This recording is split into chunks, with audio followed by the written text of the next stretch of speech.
Comment que c'est YouTube? J'espère que tu vas bien, moi c'est Rude et c'est dur d'être streamer. Donc aujourd'hui je vais te montrer comment paramétrer OBS Studio avec 2-3 petites astuces. Alors avant de commencer, je sais bien ce que tu penses, mais il veut quoi lui avec 0 abonnés sur YouTube et ses 19 followers sur Twitch? Justement, c'est ça qui est bon. Toi et moi, on est pareil. On est tous les deux nouveaux dans le Twitch game, on commence en même temps et on va grandir ensemble. Du coup, je me lance dans un nouveau projet, tout frais, qui sent bon comme un camion, et je vais te montrer qu'il est toujours possible en 2021 de réussir sur Twitch en partant de rien. Donc si ça t'intéresse et que tu veux pas manquer le suivi du projet ou mes prochaines vidéos, n'hésite pas à t'abonner ou même à passer sur Twitch ou sur Discord si tu veux discuter. Je te conseille déjà de laisser ton OBS en français pour bien suivre le tutoriel. Alors dans les thèmes visuels d'OBS, t'en as 4, Acry, Dark, Hackney et System. Moi personnellement, j'utilise le Dark parce que c'est sobre et qui me nique pas les yeux. Je te conseille aussi de cocher la vérification des mises à jour, comme ça, quand t'as une mage, t'es au courant. La petite case juste en dessous sert à ouvrir la boîte des statistiques que voici, utile notamment quand tu fais des tests. Ensuite, la partie sortie. Les deux premières options, c'est si tu veux une demande de confirmation lorsque tu démarres et arrêtes ton stream. La troisième option, c'est pareil, mais c'est quand tu arrêtes ton enregistrement. Les deux options en dessous, c'est si tu veux qu'OBS enregistre dès que tu lances ton stream et continue d'enregistrer dès que ton stream s'arrête. Si par exemple tu perds ta connexion et que ton stream se stoppe, ta vidéo, elle, continue d'être enregistrée. Et enfin, les deux dernières options concernent le tampon de relecture, le replay buffer en anglais, mais ça, on y reviendra un petit peu plus tard. Pour l'instant, tu peux laisser décocher. L'alignement des sources, qu'est-ce que c'est? Une source, c'est quoi déjà? C'est tout ce que tu mets dans tes scènes. Une image, ta webcam, tes alertes, ton jeu, tout ça, ce sont des sources que tu peux déplacer sur ton canvas et mettre où tu veux. L'alignement, lui, il sert à aligner ses sources, soit avec les bords de l'écran, ou bien avec les autres sources, ou encore avec le centre de l'écran. Si t'es comme moi et que t'aimes bien quand tout est aligné proprement, symétrique, tout ça, alors t'as envie de tout cocher. Petite astuce, quand t'es sur une scène et que tu veux désactiver l'alignement sans devoir retourner dans les paramètres et décocher toutes les cases, ce que tu fais quand tu déplaces une source, tu maintiens un contrôle, et là tu peux la déplacer librement. Tu relâches contrôle et l'alignement revient. Et tu peux aussi utiliser les flèches de ton clavier pour déplacer une source de façon plus précise. D'ailleurs, vu qu'on est dans les raccourcis clavier, je vais te donner deux autres astuces. Quand tu redimensionnes une source, elle garde le même ratio et tu peux pas la redimensionner comme tu veux. Ce que tu as à faire, c'est que tu maintiens un shift, et là, tu peux redimensionner à la taille que tu veux.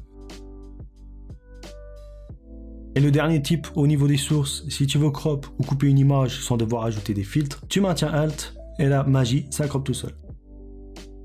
Alors tous les paramètres en dessous sont pas super importants, mais je vais t'expliquer quand même. Le projecteur, ça sert à quoi?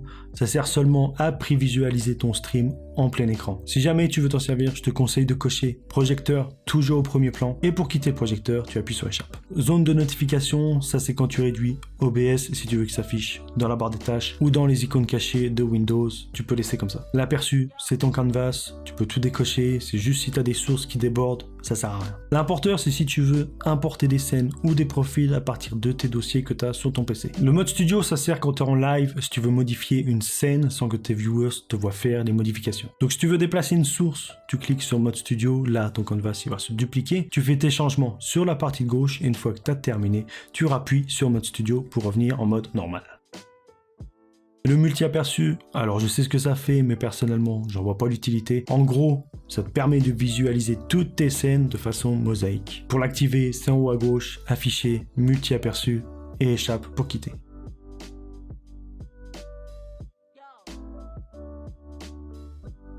Le stream flux, alors c'est ici que tu vas choisir ta plateforme de streaming. Dans le menu déroulant, si tu fais afficher tout, tu vas avoir le choix entre quasiment tout ce qui se fait sur la planète. Mais nous, on va s'intéresser seulement à Twitch. Donc déjà, je te conseille de lier ton compte. Comme ça, t'as pas besoin de rentrer ta clé de stream, ça se fait automatiquement. Mais surtout, ça va te permettre de pouvoir ajouter plus tard ce qu'on appelle des docks, c'est-à-dire des fenêtres qui vont s'accrocher directement dans OBS autour de ton canvas, comme ton chat, tes infos de stream ou une page web.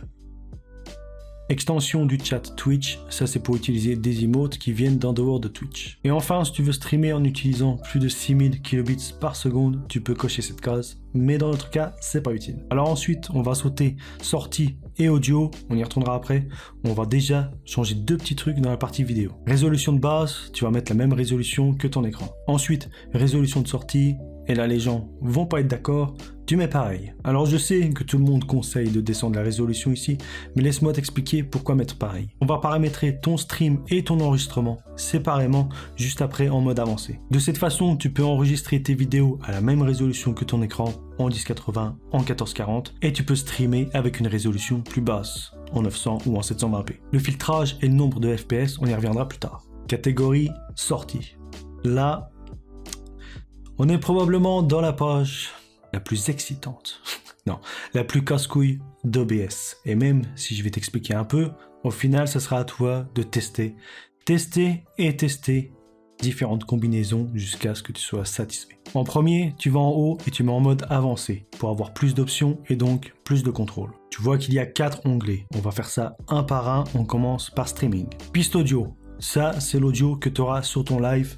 Tu laisses en piste 1. Ensuite, nouvelle option, piste VOD Twitch. Ça, c'est l'audio que tu auras sur ta VOD quand ton live sera terminé. Si par exemple, tu écoutes de la musique sur ton live, mais que tu veux pas que cette musique se retrouve sur ta VOD à la fin, tu coches et tu laisses en piste 2. Et les pistes 3, 4, 5 et 6, on va s'en servir pour l'enregistrement de tes vidéos. Ensuite, tout ce qui est en dessous, tu as 4 réglages importants. Le reste, t'as pas besoin de toucher. En premier, l'encodeur. Tu vas avoir différentes options selon ton matériel. Le X264 qu'utilise ton processeur. Tu auras la meilleure qualité, mais il faut savoir que ton processeur sert aussi à faire tourner ton jeu, faire tourner tous tes programmes à côté, Spotify, Discord, TeamSpeak, tout ça. Donc, je recommande déjà seulement si t'as pas d'autre choix et seulement si t'as un setup à 2 PC. Ensuite, t'as le NVENC qui utilise la puce d'encodage de ta carte graphique Nvidia. Donc, c'est l'option à privilégier, ça va réduire l'utilisation de ton processeur et ça n'a aucune incidence sur tes jeux. Sinon, si t'as un processeur Intel, t'as le QuickSync qui est une bonne alternative. Et si t'as une carte graphique AMD,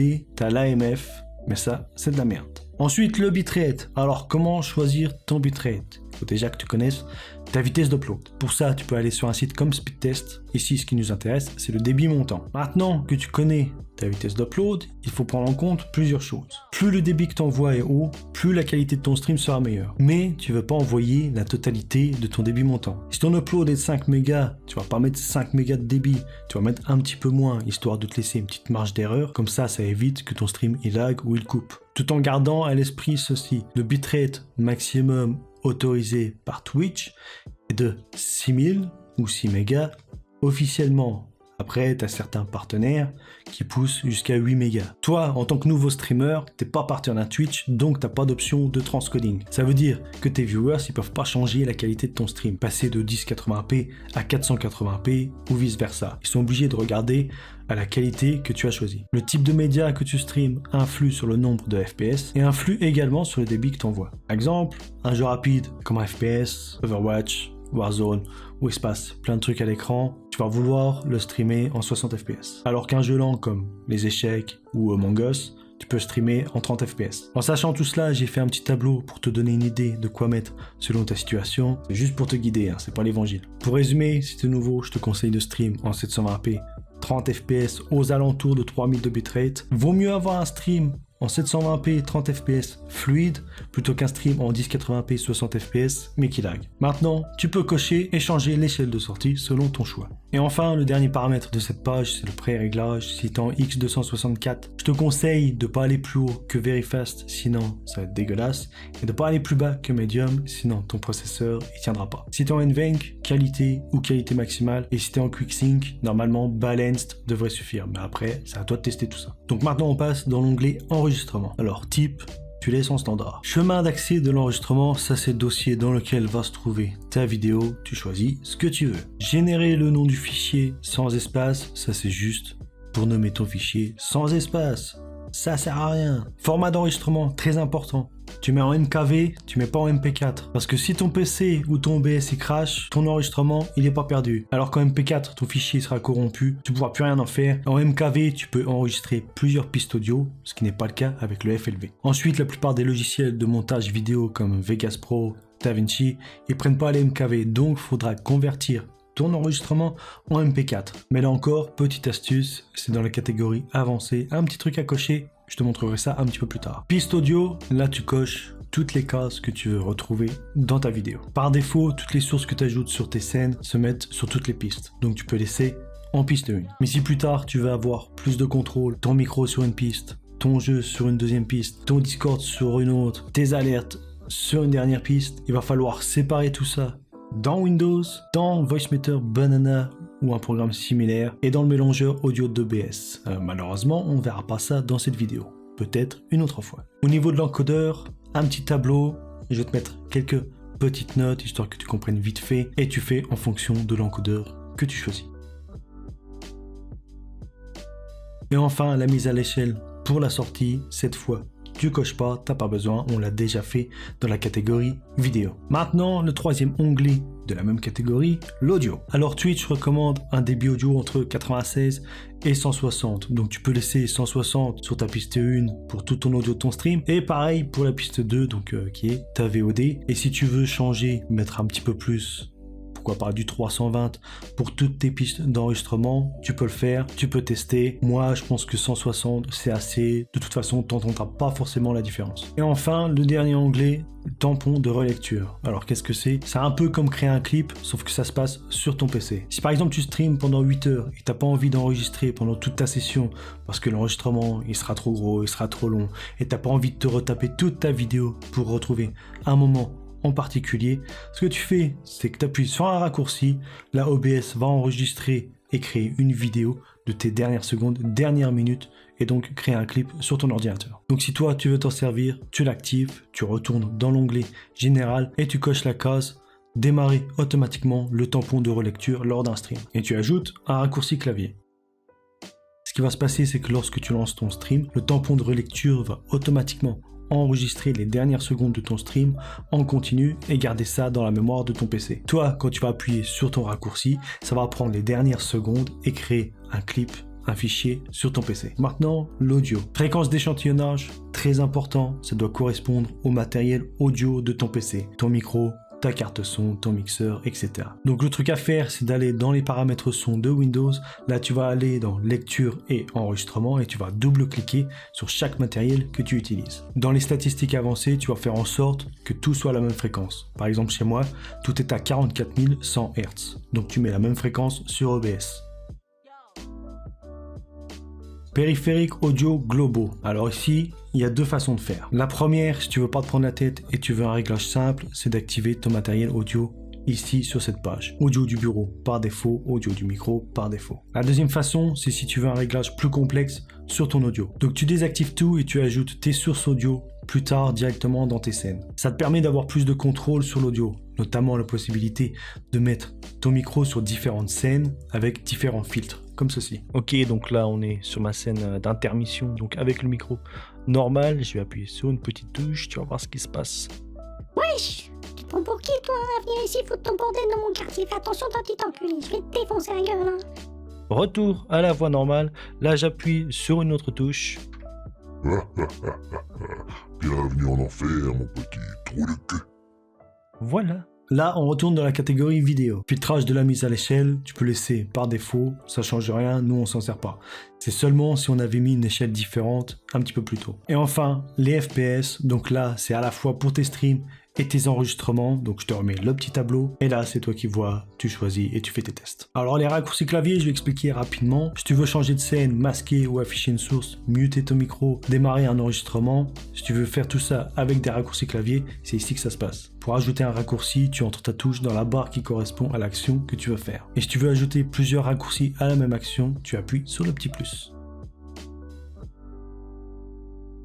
Et enfin, on y est, l'onglet Avancer. Priorité du processus. Alors en général, le laisser en normal suffit, mais si tu as des problèmes de FPS ou ralentissement, tu peux toujours expérimenter et le mettre en priorité haute. La partie vidéo, format de couleur, tout ça, honnêtement, c'est quelque chose de compliqué et vu que j'ai pas envie de dire de la merde, tu laisses par défaut. Mais si tu veux en savoir plus sur le sujet, Epos a fait une excellente vidéo dessus, je te laisse le lien dans la description au cas où tu veux la regarder. Bon, par contre, c'est en anglais. Format du nom de fichier. Donc ça, c'est tes vidéos. Quand elles sont créées, elles se nomment sous format de date. L'année, le mois, le jour, l'heure, les minutes et les secondes. Tu peux laisser comme ça, t'as pas besoin de toucher. Là, important, tu te souviens plutôt qu'on a mis les vidéos en MKV. Donc là, tu vas cocher convertir automatiquement en MP4. Ce qui va se passer, c'est que lorsque tu finis ton enregistrement, OBS, lui, va automatiquement convertir ton MKV en MP4 et assez rapidement. Comme ça, toi après, tu peux importer ta vidéo dans ton logiciel d'editing. En dessous, replay, tu peux laisser. Retard du stream. Ça, c'est pour ajouter un délai. Si par exemple tu joues à des jeux compétitifs et que tu veux pas qu'on te stream stalk, tu peux ajouter un petit délai. Reconnexion automatique, ça aussi tu peux cocher, c'est lorsque tu streams, si jamais tu perds ta connexion, ton stream se relance automatiquement. Et le reste, t'as pas besoin. Donc voilà pour ce petit tuto, merci d'avoir regardé. Honnêtement, ça m'a pris du temps à faire cette vidéo. À partir du moment où j'ai gambergé le truc dans ma tête, commencé à écrire les scripts, prendre des notes. Entre temps, il y a eu des mages d'OBS. Là, je viens de finir d'enregistrer tout ça. J'ai même pas commencé l'editing. Je crois qu'on en est à quoi 3 semaines, 1 mois. Donc voilà, si ça t'a plu, n'hésite pas à mettre un petit like. N'hésite pas aussi à me faire savoir si jamais j'ai oublié des trucs ou si je me suis trompé ou quoi que ce soit, ou même si t'as des suggestions. Et abonne-toi pour pas louper mes prochaines vidéos. Et encore une fois, passe me voir sur Twitch ou sur Discord si jamais tu veux discuter. Allez, salut. Ah. Éliminé.